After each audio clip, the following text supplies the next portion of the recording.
I am very sad that I'm having to make this episode today.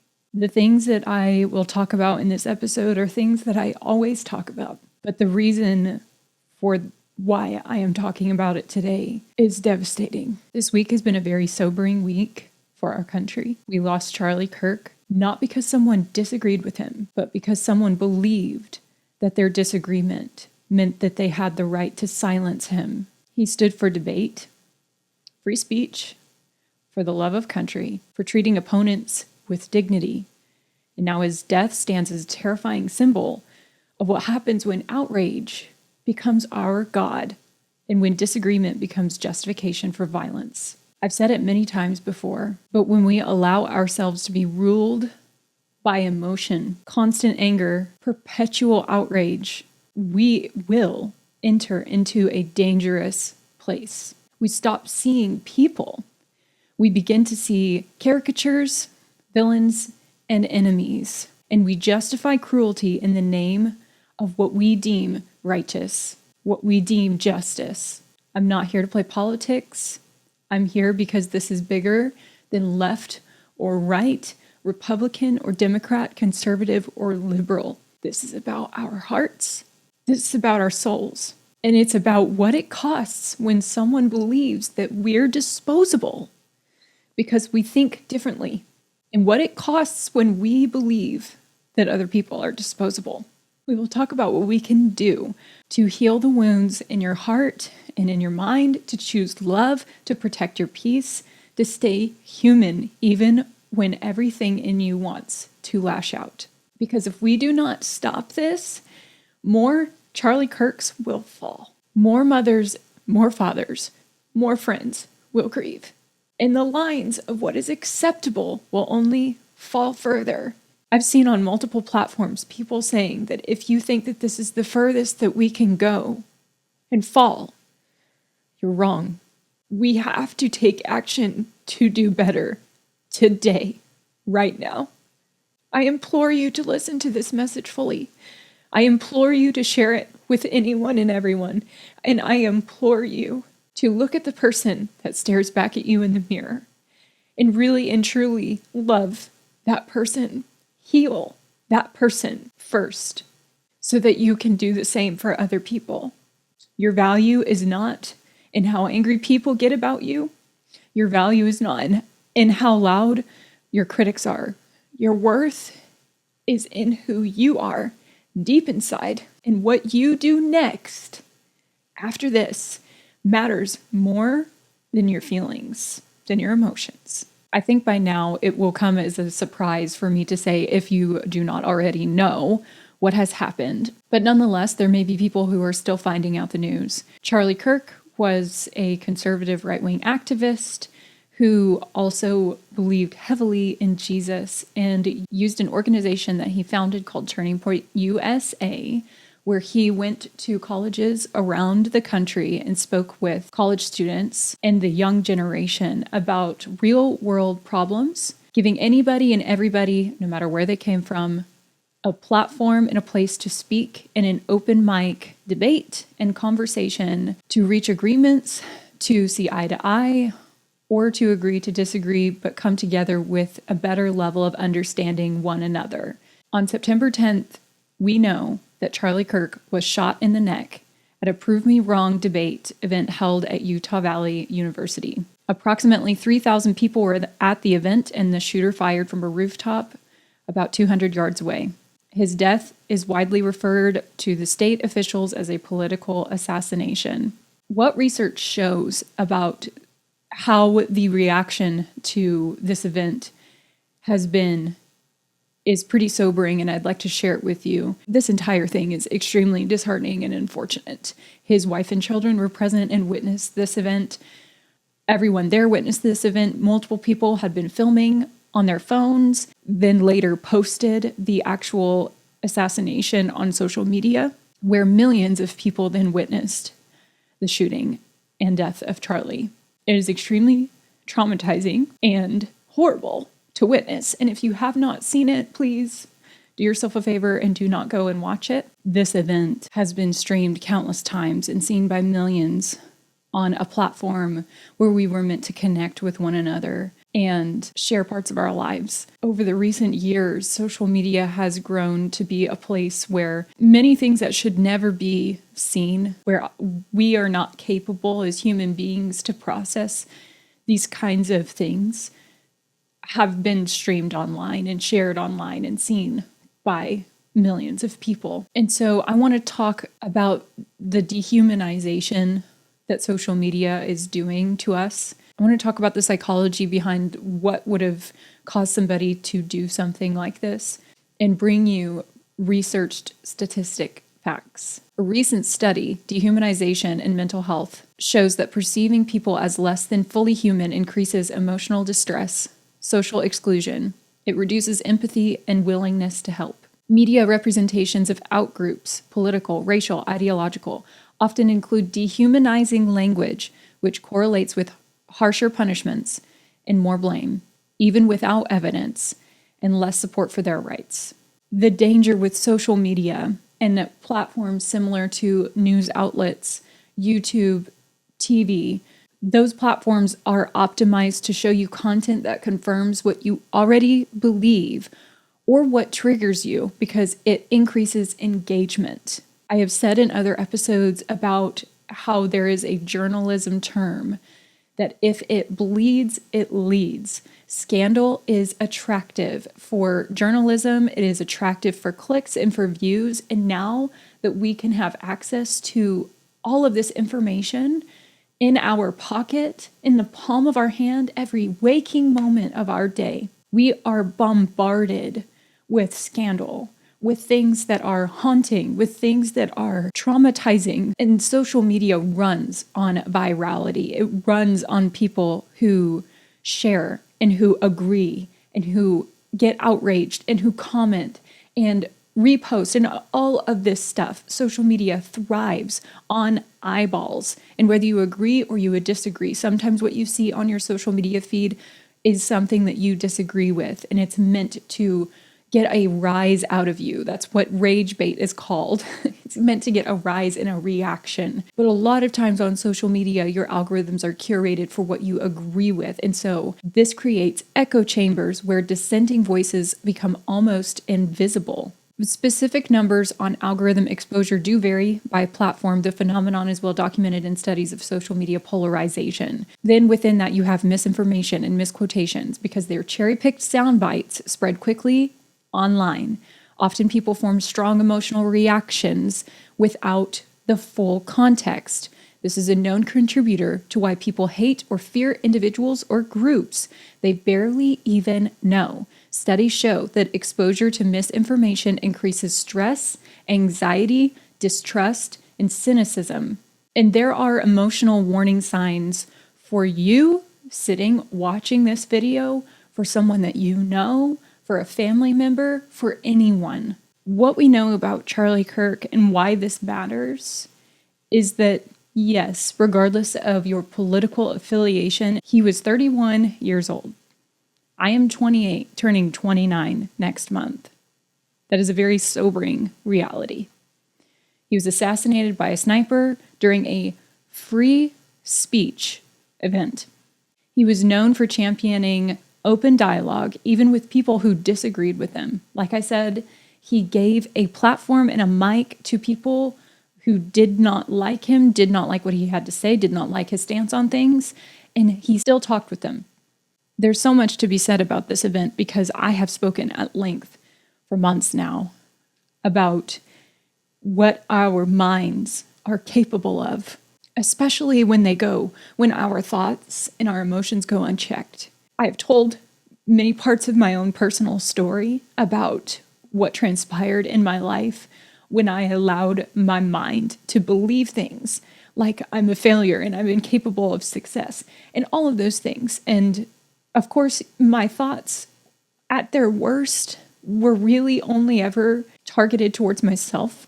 I had moments where I was jealous of people. I had moments where I envied what they had. But more than anything, I was frustrated with where I was because I felt like I failed myself.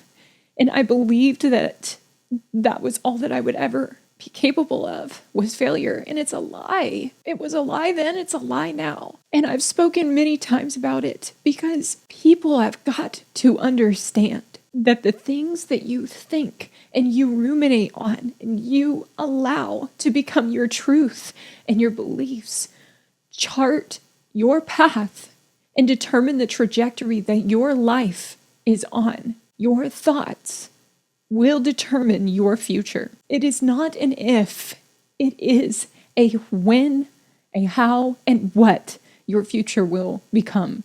I feel like at times I have been a little bit more soft on this, a little more sugar-coated in an attempt not to step on people's toes and not divide them and not make them angry. And I really sincerely do not believe that claiming that our thoughts are very, very powerful is something that should divide us.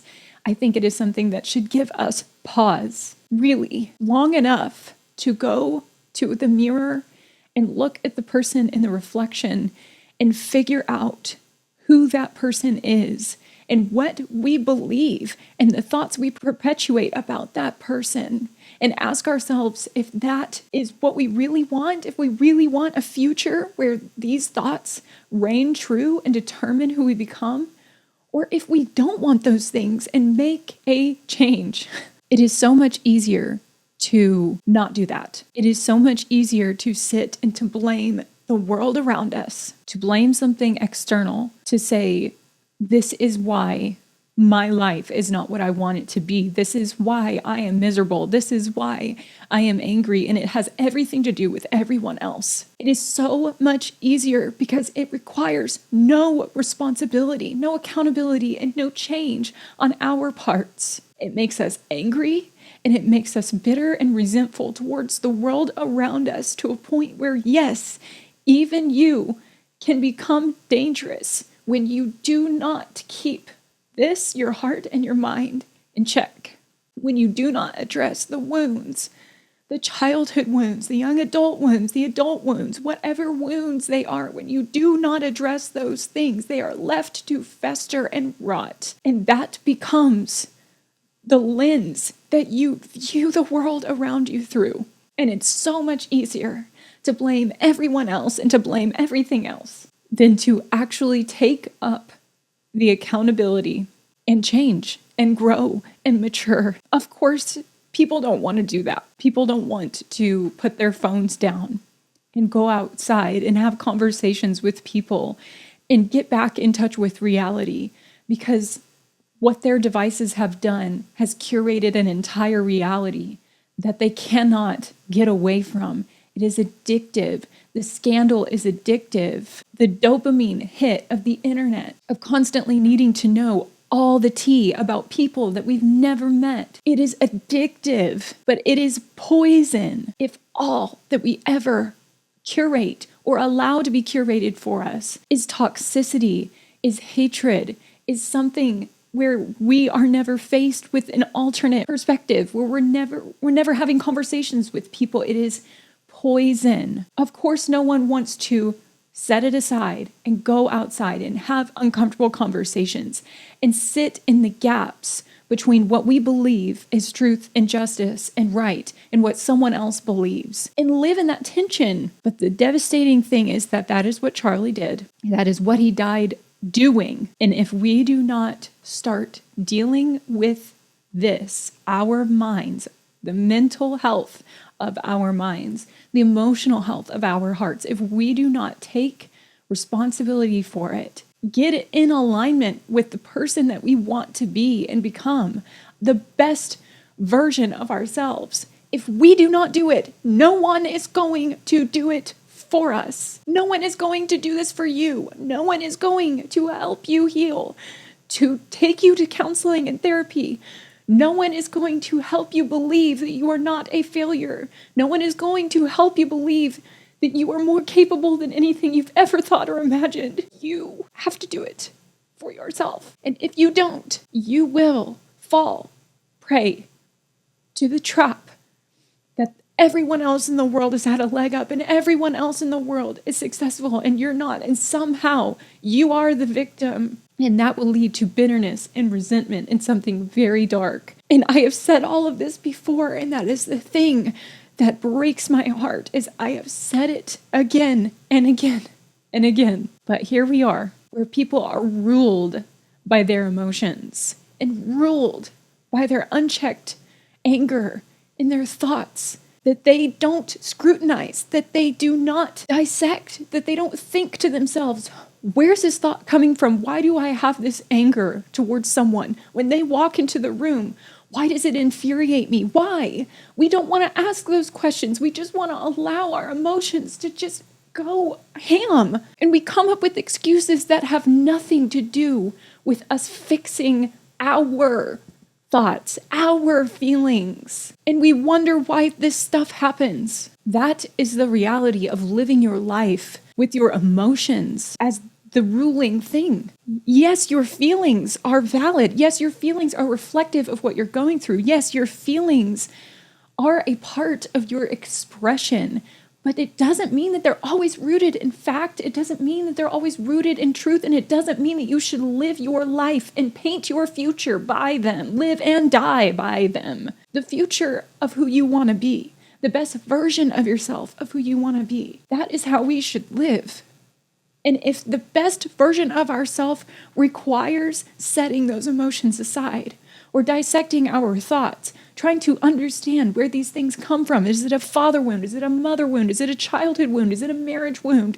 Is it an us wound, a failure wound? Whatever it is our responsibility to unpack it, to heal it, and move on. Do better. Better for us. Better for our families, better for the world around us, and better for the kids that will follow, the generations to come that will follow in our footsteps. So let's talk about the dangers of being ruled by emotion and trigger culture. If you are living your life constantly triggered, if everything that you see on social media makes you upset, if you feel the need to scream and shout about everything that you deem injustice, and you get mad when people do not get offended on your behalf or others' behalf, or you're offended for other people constantly, you have handed the keys of your life to everyone else. If everything someone says triggers you, if everything someone does triggers you, you are no longer in control. That may be a harsh take, that may be controversial. It is the truth. If your reactions are constantly because of someone else, something someone says, something someone does, if everything in your life is in chaos because you think it's the world around you and it's their fault, they are the ones making me feel this way and I'm in constant chaos and I don't have peace and everything just makes me mad, you are not in control. You have given that control to everyone. And of course, because that's how you live your life, you want to blame everyone else for why you are in chaos. But no one can get in here, and in here, in your mind, in your heart, no one can enter into those parts of you and your soul and fix it but you. Your anger, your resentment, and outrage flood your system with cortisol, literally rewiring your brain to normalize rage. Your body will react in a physical, scientific manner to being flooded with anger. It is not just me saying, this is a mental health problem. We need to get our minds in check. This is dangerous. I'm not just saying that to say it. Your body will react in a physical way. If you read the Bible at all, it talks about how bitterness and envy will rot your bones. It is a scientific fact of what our hormones do, depending on the thoughts and the emotions that we allow to just reign in our bodies, depending on if that is utterly negative or if we control it and we get it under control, if that is positive. When your emotions run unchecked, they escalate into cutting off family over politics, calling people names you never thought you would, wishing harm or celebrating other people's pain, and in extreme cases, like this week, turning violent. Here is red flag number 1. You feel good when someone you dislike is humiliated, censored, or harmed. Red flag number 2. You cannot listen to an opposing viewpoint without spiraling into rage. Red flag number 3. You've cut off friends, family or partners because they don't agree with you on one issue, or two or three, it doesn't matter. Red flag number 4, you fantasize about the other side getting what they deserve. If any of these hit home, you are in dangerous territory. If you know someone who is doing these things, they are in dangerous territory. This is not just a plea for me to want people to feel better about themselves. This is a plea for me to get people to feel better about themselves so that we can better love other people and create a better world. We cannot create a better world, a better future, if we just hate people. We cannot do that if we cut people off, if we burn bridges, if everything they say makes us mad, and then we want to retaliate in some way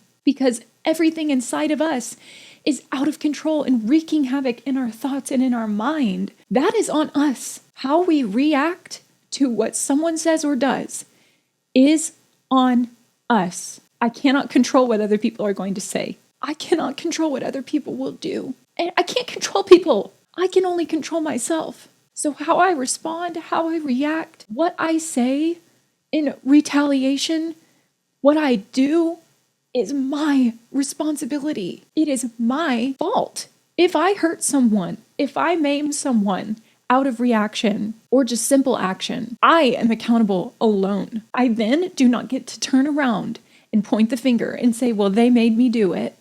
No, honey, they did not. You did it. You chose. Just like everyone else, you have free will. They have free will. With free will comes costs. Not everyone is going to exercise their free will in a manner that you will like, but that is their free will.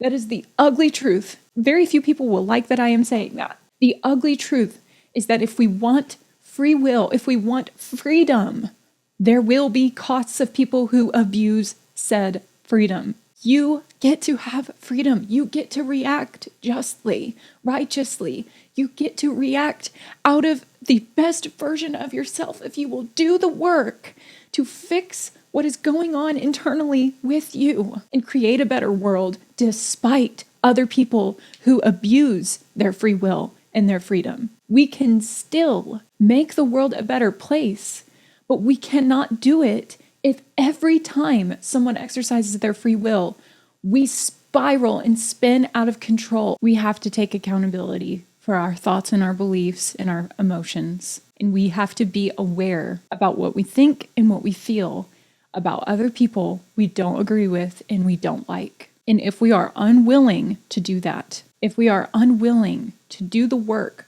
on ourselves, we are destined to repeat the very things that we deem horrific, unjust, inhumane. The only person that you can control is yourself. The only future that you can force to be better, to be what you want it to be, is your own. And you do that by dissecting your thoughts, unpacking them, healing the wounds, doing the work in therapy and in counseling, putting your phone down, realizing that social media is curated to make you addicted to it. No one would want to be addicted to something that constantly makes them angry, that constantly says what they don't want to hear. Why do you think you cannot stop scrolling? Why do they give you exactly what you want to hear? Why does the algorithm learn exactly what you want to hear and what you want to see?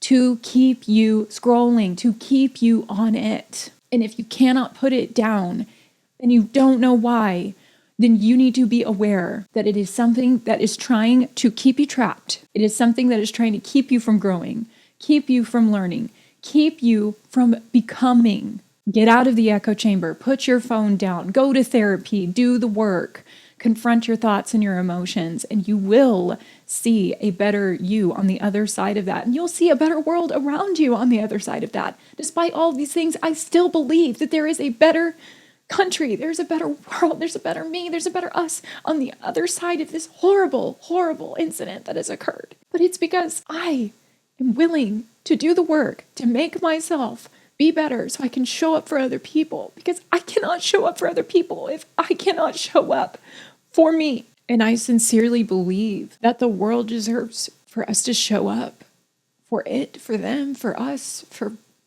tomorrow. I have asked myself many times how it is possible for us to fall to such a low. For the comments that I have read on this assassination on Charlie, to read people so utterly callous, and those same people are frustrated about other things that they deem injustice, when it's all heinous, it's all awful. No human life lost is something that is and should be celebrated or glossed over. But I've asked myself many times how we can be so callous, how we can laugh at something, how we can mock, how we can say the things that I have read. And I won't repeat any of it because it's just not worth my time. But I want to talk about the research on division and estrangement and the dehumanization of life, of any human life. Right now, we know that family estrangement is at record highs. Millions report being cut off or disowned over politics, over different beliefs. I think it's at a high for political reasons, but I've personally seen families estranged and divided over other topics. But it doesn't matter. At the end of the day, family estrangement is at record highs. Studies show higher estrangement means higher rates of depression, loneliness, and lower life satisfaction. It makes sense. People who are in such close quarters for such a long time and see so much of that growth and that development are now estranged, and they don't talk, they don't connect, they don't see each other. Of course you would feel lonely and depressed. Of course life would feel less satisfying. It's emptier. But because we cannot learn to be okay with not agreeing, because our emotions are ruling and reigning everything that we do, of course people cut each other off. Of course family, brothers, sisters, mothers, fathers. This is what happens. And it's what happens when we do not fix our thoughts and fix our wounds in our hearts and fix our beliefs about ourselves and our future and what is ahead. We are becoming a society where disagreement equals disconnection, and that destroys all of the fabric of our society. I'm not talking about just government. I'm not talking about democracy. I'm not talking about anything solely on that. If we think that when we disagree with someone, we can no longer associate with them, every part of the fabric of who we are as human beings in our connection is broken. It is severed. It will destroy the very future we claim we want. And I have said in many episodes, you are going to be hard-pressed to find somebody you agree with on 100% of things. I honestly just don't think that we are wired to agree with everything, with each other. I don't think it's possible. I think there's something valuable within us when we disagree and we work it out and we sit in that tension and we have conversations. And the more that we talk, the more that we can come together. But as I've stated before, we do not have to be uniform in our thoughts, in our minds, in our beliefs, in our emotions in order to be united. We don't. We're not meant to be robots. We're not meant to have no difference at all. But believing that when someone disagrees with you on something that you're passionate about, and it may be rightfully so, but if you believe that if someone disagrees with you on that you can no longer associate with them, be friends with them, be married to them, be their family, you have lost the plot. You have lost the understanding of what it means to be human. You've lost it. You are allowing your feelings to rule and reign every part of your life. If your identity requires everyone to agree with you to feel secure, you do not have an identity. You have a wound you have refused to heal. And those things, unchecked, unhealed, allowed to live in chaos, are dangerous. You may say, I would never do that. I would never cut off my family member over something so silly. I would never call them that name. I would never cross that line. You may say that now, but if you do not do the work to heal, to get your thoughts and your mind in check, to align it with the person that you believe that you are, to be the good person that has a future of goodness ahead of them, if you do not do it, you will cross that line. Because that is the ugly truth of unchecked emotions, of unhealed wounds, and of people who allow the chaos within themselves that no one else can fix and intervene and heal for you. No one else can do it. Only you can. And if you do not allow it to happen within you and you don't do the work, and then you will become the very thing you claim you will not become and you hate and all of it. You will become it. You will. Why do you think that I have sat here episode after episode pleading with you, pleading with anyone who would listen, saying that this is so important. It's not just about overcoming an identity crisis. It's not just about making more money. It's not just about having a successful company or meeting your goals or seeing your dreams come true. It is, honestly, it's so much more important than that because it involves other people. When our thoughts and our emotions wreak havoc in our lives and we do not take accountability for them and we don't heal them and do the work, it's not just us who suffers. Your negligence to heal yourself and control your thoughts and your emotions, and instead just live subject to the echo chamber that is in the palm of your hand, or just being mad about anything and everything, rather than fixing and controlling this. That neglect affects everyone around you. They pay the price, often more than you do. Sure, when you burn bridges and you cut people off, yeah, you can make yourself extremely lonely. You can surround yourself with anybody who agrees with you. But if at the drop of the hat, someone disagrees with you and you get into the habit of just, well, time to cut off a new person, you will be alone. Yes, you will suffer loneliness. That will lead to depression. That will lead to further negative things in your life. But the people who love you and have been there for you, that now you've said, I don't want anything to do with you because I cannot tolerate being around you or listening to that. It just makes me angry. And then I can't. They also pay a price. You're making them pay that price. All because you cannot just talk or listen, all because you cannot deal with what is happening inside of you that only you can deal with. If someone's feelings about something really rattle you that bad, go to therapy.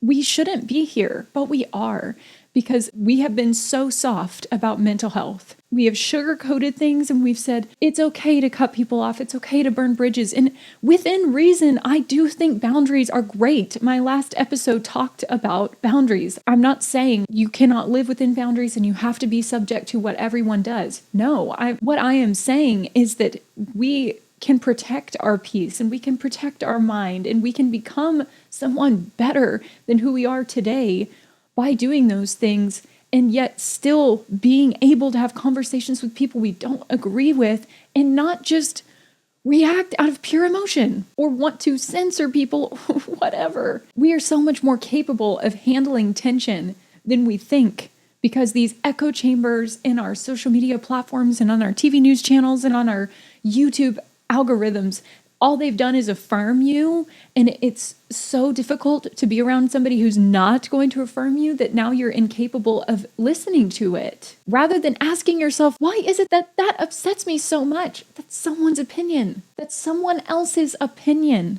Why am I so triggered by that? We don't want to do it because we've lived so long with something that wants us addicted to it that it just strokes our ego rather than calls us to action, rather than calls us up into something better. And we need to be aware of that. The longer that you live your life in such a way where you burn bridges, you cut people off, you block them, you don't associate with them anymore over a disagreement, you are making everyone around you pay a high price, and you will also pay a high price. And I don't understand how that is someone's definition of a better world, because now we're here, where someone's disagreement, someone's difference of opinion, someone's difference of worldview and perspective costed them their life because someone didn't want to listen to it anymore. Someone didn't want to hear it anymore and be subject to it anymore. They couldn't handle it. They couldn't handle listening to it. But we're so much better than that, because our value, our worth does not come from anyone else but within. That is what allows us to sit in disagreements and in tension with people and remember, I am worthy of love. I'm worthy of friendship. I'm worthy of a great life. And affirm those things and heal that person. Only we can do it. This happens to any and every relationship in our lives.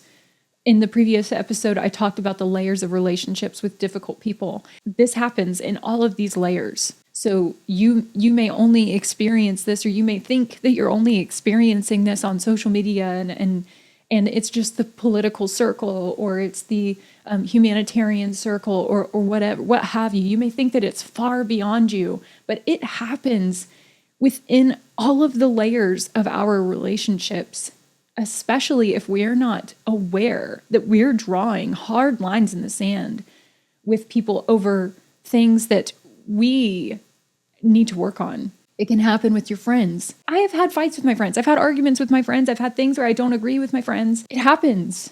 Yes, it's like, okay, once I leave this conversation, then I'm not going to see them for a while, and it's okay that I disagree now, and I'll overcome it. But we ruminate on things, and often the stuff that we talk about, it sits in our minds and it festers, and that's what I mean. It can become resentment, and it can become, okay, I can't be friends with you anymore. What if it's something where it's your best friend and it's something important to them and you don't agree?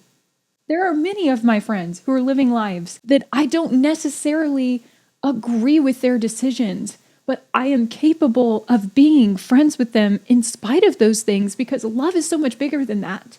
And I understand that I'm worthy of love, and I understand where my value comes from, even if they don't agree with the decisions I'm making with my life, or how I'm living my life, or what I'm standing for, or whatever. I can look past those things with them, and they can do the same for me, because my worth does not come from their opinion, from anyone, but especially with friends.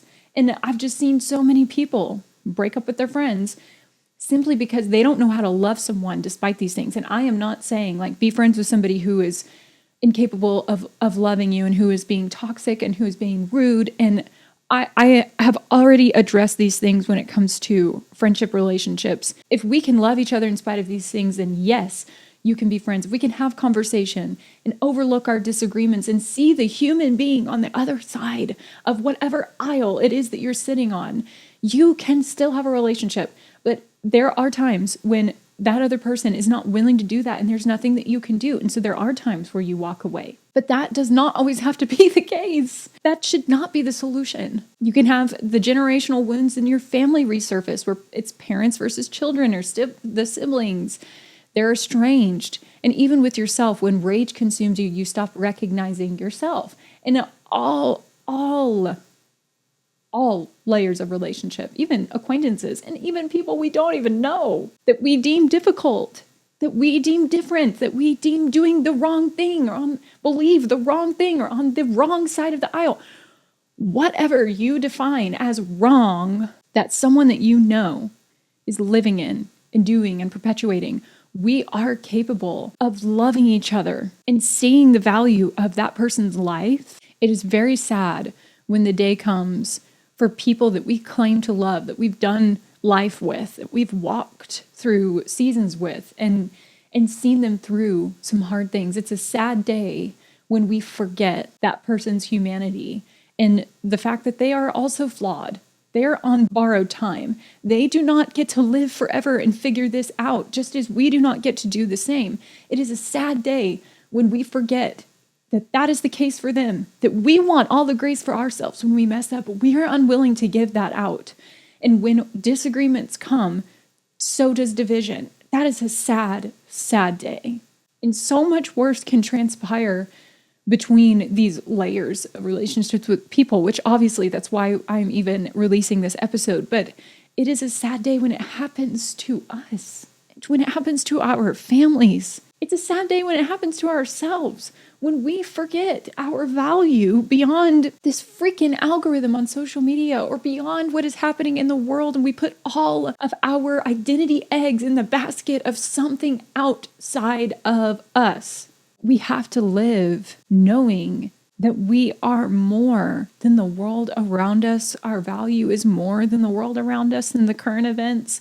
We live to love ourselves, so then we can live to love other people in spite of all of the things that make us human, which is imperfection.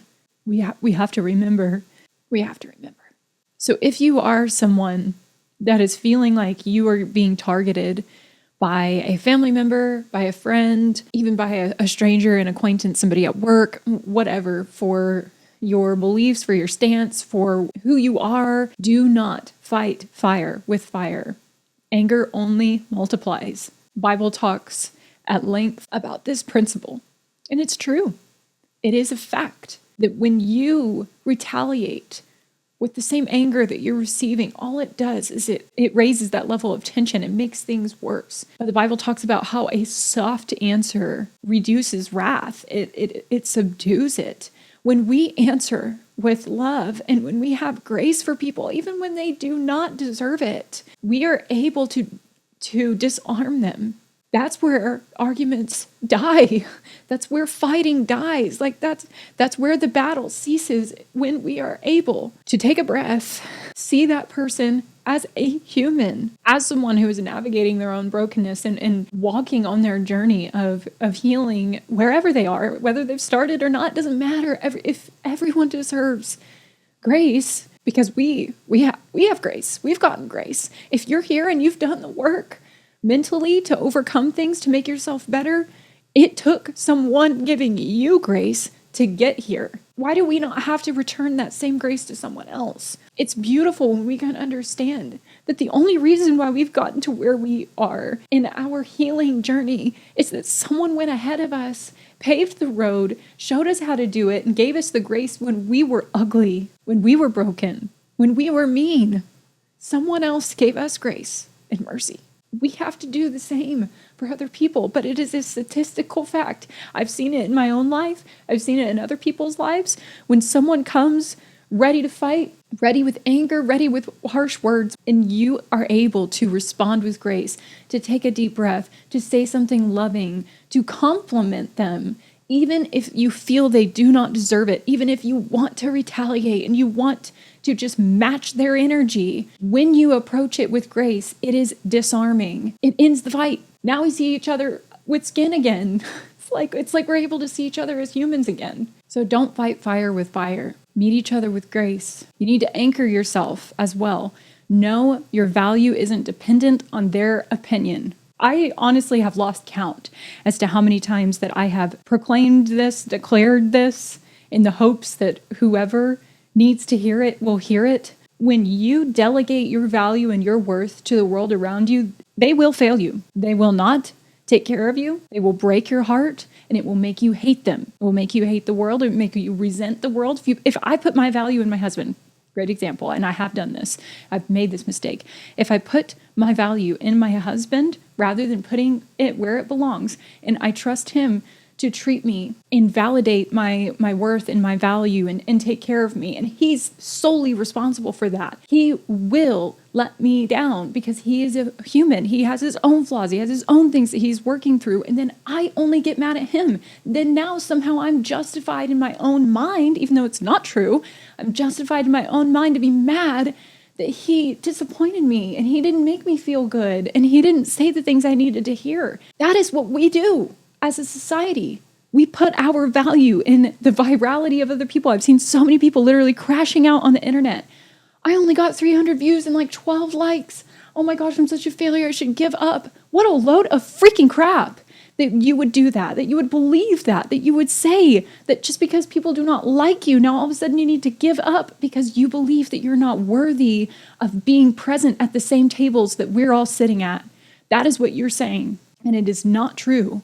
But the reason why you feel that is because you've taken your worth and your value and your identity and you've placed it in the hands of someone else who will fail you because they don't see you the way that they need to see you because they're broken. They are going through their own things. They are trying to heal themselves. We have to take responsibility for our value and our worth. And we need to anchor it and hold it and steward it.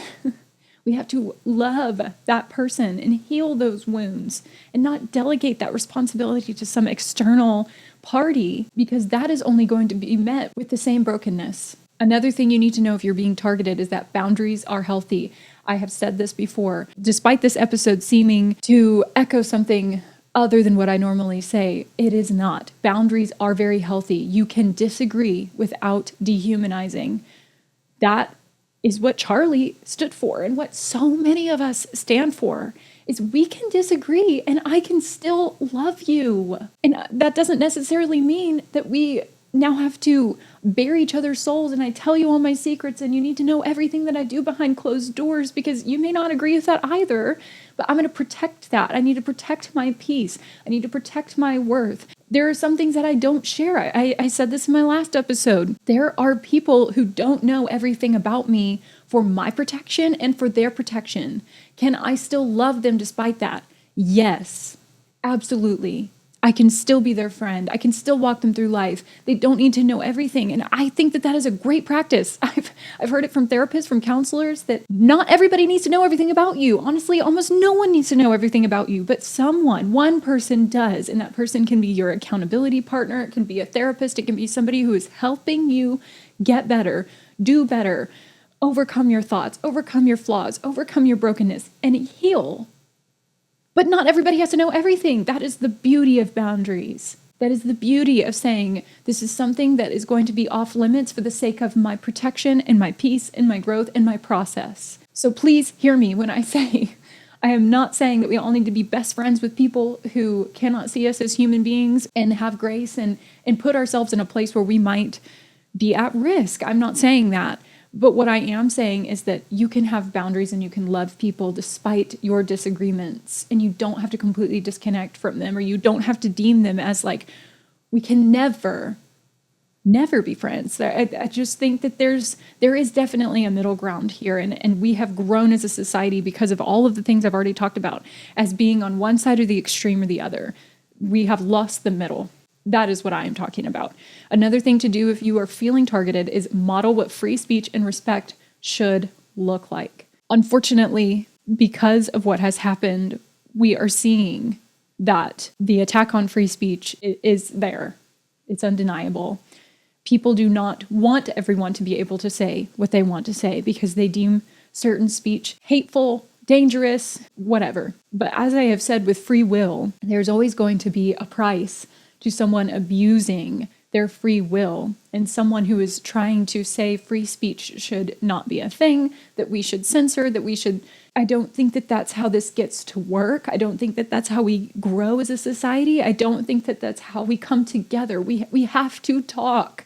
We have to be able to hear things we don't agree with. We have to be able to hear hard things, even things that I haven't agreed with that are not controversial. When someone calls me out on my stuff, they're calling me up. They're trying to make me better. They're trying to say, hey, this might be a blind spot for you. I don't necessarily want to hear that. I don't necessarily feel that in that moment, oh yes, this is the one thing that I would love to hear right now. I do not react that way. But in their exercising of free speech, they are trying to help me. They're trying to advocate for me. They're trying to do something for me. And even in the moment, I don't like it, but it is for my good. There are going to be times when people are exercising their free speech that it may be something that you don't like simply because it's wrong, it's not factual, it's rooted in something hateful. But there are going to be a lot of other times where free speech can be advocacy, it can be encouragement, it can be empowering, even if where you're at emotionally and mentally, it feels like a knife. There's that saying that truth hurts. Sometimes it freaking does. You can say it in love as much as you want. And I feel like this is what I've done with this whole freaking podcast, is say things in love, in an effort. I'm speaking the truth. I'm speaking the truth in love. I am trying desperately to get a hold of people who need to hear it. But sometimes the truth does hurt. And I have been on the other side of hearing that truth, and it hurts, and we have to sit on it. We have to chew on it and understand that at the end of the day, I don't have to necessarily adopt that, and I don't have to completely reject it either and reject that person. So if you are feeling targeted, you can model this. You can speak the truth in love, and you can be respectful of people. You can show the world what this should look like. Having conversations with people that you are on opposite sides of the spectrum of anything, and have a conversation. Talk. And if you disagree, do so respectfully. We don't have to yell. We don't have to scream. We don't have to insult. We don't have to cut people down. Like, it's so sad why things have gotten so bad. But at the end of the day, there's so many things where I've seen where we disagree with one another and we result to insulting each other. All we've done is we've become grown-ups that just bully each other like we did in school. We just repeat the same immaturity for years and years and years, rather than disagreeing respectfully based off of facts, based off of seeing that person as a human being on the other side of the table. And you can model that. I hope to model that. I hope to do this for the people that I love and I care about, that I see on a regular basis, and people that I hope to meet one day, or I will meet one day. I hope to do that. And you can do that. Despite feeling like you're being targeted, you can model love. And I want to speak to the other side of the aisle, and that is going to be people that might be becoming this problem, that might be doing the targeting, that might be on the side where they wag the finger at people and they get outraged and mad, and they call for cancel culture. They call for justice, and it often means harm on someone. I want to speak to you. I need you to check the red flags. Do you enjoy outrage? Do you get a rise? Do you feel good about being mad? And like I've said, there's a lot to be said about scandal being addictive. I've watched people just hop on hate bandwagons. Like someone gets called, they call for cancel culture on this one person, and then all of a sudden, all of these people come out of the woodwork with all of these opinions about someone. For some reason, it's attractive, it's addictive for us to just get on the bandwagon of hatred or cancel culture or whatever. It is a red flag. And if you are doing that and you repeat those behaviors and you join in with the voices of calling for justice on someone simply because one person did it, you really need to try to understand why. Do you celebrate the other side's pain? Hopping on the bandwagon of hating someone and getting joy from it, that is poison. That is not passion. Let me be clear. When we celebrate someone getting hurt, when we celebrate someone being in pain, simply because someone is outraged over something that they did, that they said, whatever. When we get joy, when we celebrate, and this is what I saw in a lot of the comments of Charlie's death, people who were celebrating his murder, gruesome, horrific murder, celebrated in the comments, people being callous. That is not passion. It is not. It is sick. It is a poison to get joy out of a human life being ended. And there were a lot of people saying, well, what about the other school shooting? What about this? What about that? No one who was mourning the death of Charlie was celebrating this school shooting. There was a side of people who were celebrating a death. There was another instance in the Texas flood where children's lives were lost. And there was immense grief on many, many people. But there was another group of people who celebrated and were callous simply because those people were in a church. They were at a church camp. People were celebrating the loss of human life simply because they did not like what those people thought or believed or did or said or whatever. That is poison. That is, you need to check that. You need to deal with that. You need to fix that. You do not get to stand on the moral high ground and call for justice for school shootings and lives lost, and at the same time celebrate lives lost simply because of a difference of opinion. You don't have the moral high ground. You've lost it. That's not passion. That's not anything other than it's sick. And if you are somebody who might be towing that line, or you're seeing that happen in your friends or whatever, you need to ask yourself or ask them, what wound is being touched in me or touched in them that is causing this reaction? What is it in me that's broken? What is it in me that I've needed from external sources, that I've starved myself of, that I have been negligent to heal within my heart, that is causing this joy in someone else's suffering? Most rage comes from old wounds.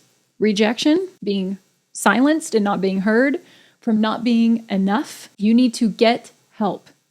Go to counseling, go to therapy, or go to a trusted mentor. No one wants to expose the ugliness within themselves and call it like it is. It is hard. It sucks. It sucks to have someone call you on your BS. It sucks to have somebody call you on your crap and call you up. It sucks because now it's like, oh shoot, we've illuminated this brokenness in me and it's ugly and I don't like it. But you cannot grow. You cannot get better. You cannot do better. You cannot be better if we don't illuminate it, if we don't expose it, if we don't show this to somebody who can help us and say, well, why? Why do I feel this way about someone? And then we look to our past, we look to our wounds, we look to our thought patterns, and we address that. I went through a horrible cycle. I was in horrible relationships. I had been kind of bound in this repetitive cycle in my life for around 7 years. And I refused to confront some of the things that I thought about myself and the things that were said about me that created this monster that I didn't understand. But I didn't like her. I didn't understand her, but I didn't like her. And therefore I was like, it's like I was caught between a rock and a hard place and I didn't know what to do with my actions or my thoughts because all it would do was create a snowball effect of cyclical behaviors and decisions that no one knew, including me. And when I thought about it and when I wanted to talk about it and when I wanted to address it, it made me sick because I didn't like that. And it made me feel ashamed. And honestly, I think that is something that should be said, is that if you are feeling these ways, and a lot of people are not, they won't say that they're ashamed, but there are a small group that maybe you're feeling ashamed of when you take joy and pride in someone else's suffering, and you don't want to expose that so you can get help because you feel ashamed. There is no other way to heal it. There's no other way. And you should not feel shame. You're broken. Someone hurt you. They caused wounds in your life. And I did the same thing. I went to therapy. I unpacked the years of bullying and scrutiny that I lived under. I unpacked all of the things that I believed about myself so that I could love myself better, so that I could love others. There is no other way. It sucks. It's ugly. You shouldn't feel shame from the wounds that were caused to you. The reason often why we act the way that we act is a reflection of our past. It's a reflection of what has been said over us, what has been done to us that has not been addressed. Our ugly actions and our ugly reactions are often not originally our own. They're often the people who raised us, who indoctrinated us, the people who said things about us, the people who should have protected us, who didn't. It is often originally the seed of those people that we've got to uproot it. We need to look at it. We need to see it. We need to process it. It's ugly. It's horrific. Nobody wants to do that because it's extremely painful. It's extremely mentally and emotionally difficult to do so. But if we don't, this is what happens. So you need to ask yourself, if you are feeling this way about somebody else's suffering, you need to ask yourself, what wounds are being exposed? What wound is this touching? And what chord is this striking in me? Where did this come from? Why? This is not in alignment with the person that I want to be. Then where's this coming from? Or if your friends are doing this, ask them. Like I said, we can have conversations with people. We can look each other in the eye. We can disagree. And if they don't want to expose the truth, that's fine. But ask them, why are you saying these things? Why are you celebrating this? Be bold. You need to stop feeding the fire. Reduce doom scrolling and media that fuels your outrage. I've said before, a lot of people who jump on the bandwagon are people who are just kind of being fueled by other people's outrage. There's a scripture in the Bible that talks about taking up other people's offenses and the danger that comes from that. I had, up until recently, within the last probably 5 or so years, I hadn't been able to realize what that scripture meant when it said, don't do it. Don't take up other people's offenses. Because I did feel like for a while, like, oh, if there's this injustice that has happened, we need to advocate on behalf of that person. But I don't necessarily believe that it had nothing to do with advocacy. Jesus was an advocate for people who did not have a voice. He was loud when they were unable to speak. I don't think that it had anything to do with advocacy. It is talking about making someone else's offenses your own.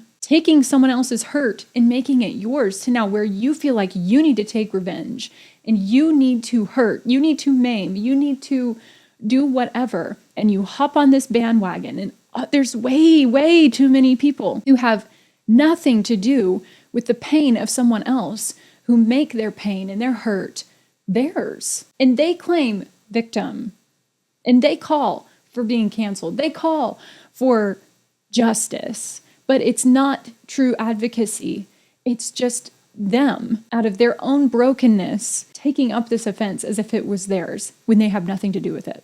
Advocacy is calling for change, for betterness. Offense calls for revenge. And often offense will call for something worse, for a heavier punishment, for retaliation.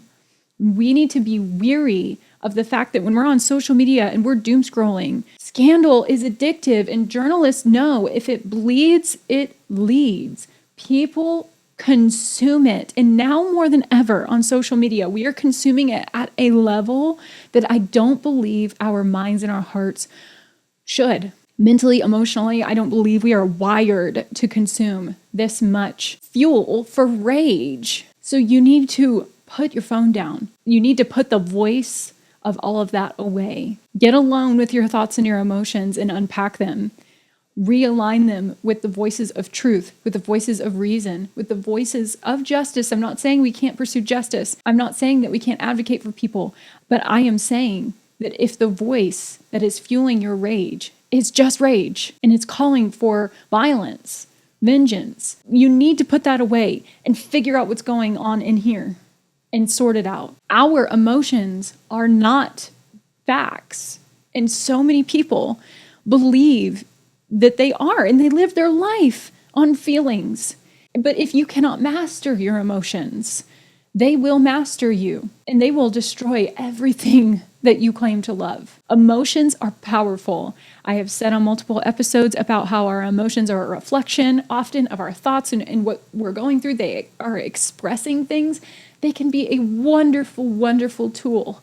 I have never ever wanted for anybody to just stuff things. I've always been an advocate for processing our emotions and allowing ourselves to mourn and to grieve and to feel and do what we need to do. But we cannot surrender to our emotions because our emotions are fickle. Our emotions will change depending on what stimuli we are given. And that is not a way to live. We cannot live by our feelings, where with every change of the wind, our feelings change. If you are not anchored in something, then you will be anchored in absolutely nothing, and all of your passions will be driven by anything and everything.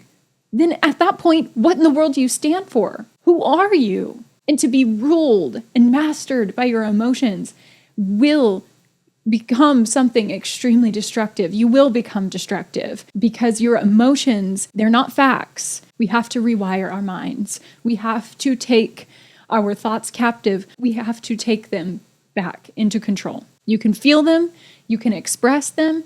You can allow them to kind of give you words for what it is that you are going through, but you are not going to give them the reins. You're not going to give them the steering wheel, and you're not going to give them full control. Otherwise, you are inviting destruction into your life and into every other life that is around you. What you need to do is root yourself in love and in facts.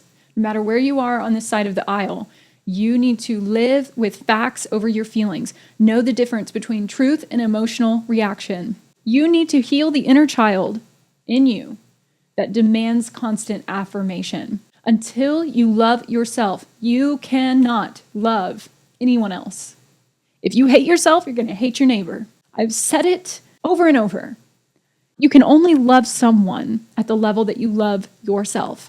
That may be a hot take. People may disagree. I don't care. If I love myself within a limited, conditional way, that is how I will love others. If I put conditions around my love, if I put conditions around my grace, I will do the same, if not worse, for other people. I have to be able to give myself the grace to grow, to fail, to try again, to learn, to be wrong. I have to give myself that grace, and I have to love myself through those things and walk myself through those challenges so then I can do the same for other people.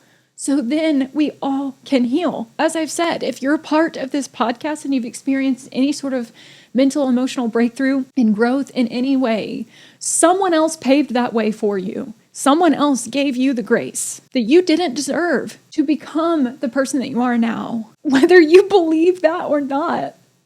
Even if you're worse off and you're still kicking and you're still out there moving and grooving, you still have a job, someone else is giving you grace you do not deserve, whether you agree or disagree. If you have the ability to express your feelings and your emotions and you have a disagreement with somebody and they treat you with kindness, they don't retaliate to insulting you, they are giving you grace. They are giving you mercy.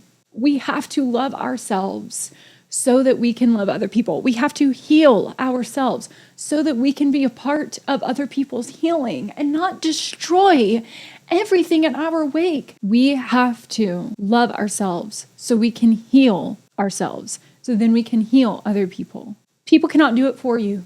They can pave the way, they can give you the grace, even if you disagree and you don't think that anyone has done this for you, and you have fallen prey to the victim mentality that everyone else has had a leg up at you, but you are able to say those things and maintain your relationships with people who disagree with you, by God, they are giving you grace. If you can sit in a room with people who disagree with you and look you in the eyes and say that they love you in spite of what you say and what you believe, you have been given grace. You have been given mercy. You have been shown love. And it's high time, even though I say all the time, it's our responsibility, no one's coming to save us, all this stuff. It is high time for us to recognize the good that has happened and stop focusing on all the bad and that I'm alone in this world and no one's coming to save me. Yes, to a degree, you are responsible for the person that you become. You are responsible for your neglect. You're responsible for the thoughts that you perpetuate in your own damn mind. But at the same time, you have been allowed to live in someone else's circle that doesn't like what you say, and yet they still show you love. They still show you grace, and that is an absolute fact. And that is something to be grateful for. That is something to acknowledge. That is something to hold and really feel the weight of that, because that can start to create a stir within you to really look inwards.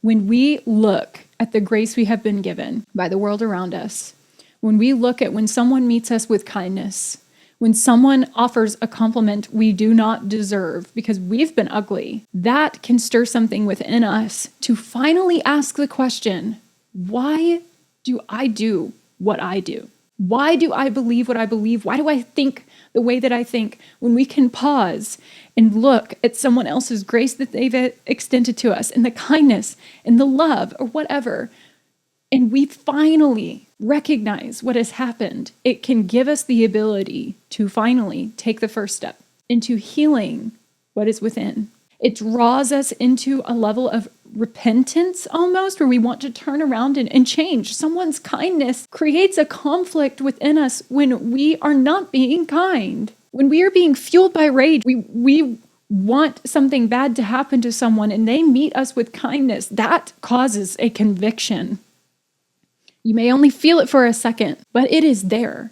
That is what I am talking about. If you have ever experienced that in your life, and by God, if you're a young adult in this hour, you have, then you should really pause and ask yourself in that moment when that person offered me kindness, why did I reach for them in the way that I did? Why did I say what I said? What is it within me that acted out that way, that believed that way, that thought those things? What is broken? What needs healing? Only you can start that process. Only you can walk that out. Only you can heal the inner child who demands constant affirmation. And until you love yourself, you cannot love anyone else. You need to choose grace when you start on this journey. Choose grace and understand people will fall short. That is human, just as you have fallen short, just as you have been given grace, just as you have been met with mercy when you deserved something else. We have to pay it forward. Otherwise, we will not change. We won't grow. We won't come together. We will remain divided, and this will get worse. If you think that we cannot get worse, you are wrong. But we have to have grace. People will fail. That is a part of this. But ultimately, in all of this, stop censoring, stop mocking and celebrating harm. It's not justice. It's not what you think that it is. That's the brokenness within you, believing that that is justice. What it is just plain cruelty. We need to get help. We need to heal. We need to deal with what is in our minds and in our hearts. This week we saw what happens when outrage rules the heart. A man lost his life. Charlie Kirk's death is a warning. Unchecked rage does not end with debate. It ends with destruction. If you're listening and you felt yourself slipping into that space of constant anger, stop. Take the red flags seriously. Seek help. Choose healing for yourself. And if you've been on the receiving end, don't let bitterness eat you alive. Anchor yourself in truth. Protect your peace and love without losing yourself. Because the only antidote to outrage is love. Love rooted in truth, not emotion. I'm not talking about the emotion of love, the feeling. I'm not talking about feeling. I'm talking about the truth of love. That regardless of what I feel, that person is still worthy of life. They're still worthy to go home to their families, to see another day. That is love. Love that bridges divides, heals wounds, and makes space for humanity again. So let's be those people. Let's build bridges instead of burning them, and let's honor Charlie's legacy in our own lives by refusing to let hate win. If this resonated with you at all, regardless of what side of the aisle that you're on, like I said, this is not a political podcast episode. It is simply about what I have been pleading and imploring all of my listeners to do, to activate in their lives. I have always had the same message. It's just now it is more severe. It's come with more pleading. But if this has resonated with you at all, please will you share this episode with someone who needs to hear it. I know that this likely will not be the last time that I will speak on this issue. It for sure won't be the last time that I speak on mental health as a whole and emotional well-being. It's not going to be the last time I speak on therapy. I have been addressing some other issues in previous podcasts, but the core of everything that I talk about is pretty similar to what I have spoken at length on in this episode. But the reason for this episode, I probably will speak on it again. Charlie he will go down remembered, and that is something to be said. But please, if you haven't watched my previous episodes, please go and watch them and share them with other people. I will be making other content in the future, so make sure to subscribe and follow this podcast. I want to know what you are thinking and what you're feeling. I want to know your thoughts. I want to know where you're at. I want to know how I can be with you and how I can encourage you. So please leave comments down below on anything that you're going through. Let's just keep the conversation going. Let's keep talking so we can remember that we are human. We can remember the beauty of that in the life that we have. Even if it is on borrowed time, we can remember those things. Your healing matters, and I truly, truly believe that you deserve to experience the best version of you. I believe it's on the other side of working through these things, of confronting our thoughts, of confronting our broken beliefs. I truly believe that you can experience a life that you've never imagined before. I want to encourage you, though you are watching this online, to have conversations with people in person, to sit at tables with them, to see them in their human form, not behind a screen. Anonymity and social media has really divided us in a way that I never would have imagined, because it has removed the human connection that happens online. So please find it within you sometime soon to go and talk with people in person, to have connections eye to eye. And even if you disagree, being able to sit with them already disarms you in a way that doing the same thing behind a phone screen doesn't. So please, let's keep talking to each other. Let's keep seeing the human side of life together, exploring and experiencing the beauty of everything that this life offers us, because it really is truly beautiful. at the end of the day, regardless of all of the ugly, there's still so much good. Your healing matters. The future you is worth it. And our nation's healing depends on it, on you. Thank you so much. I'll see you next time.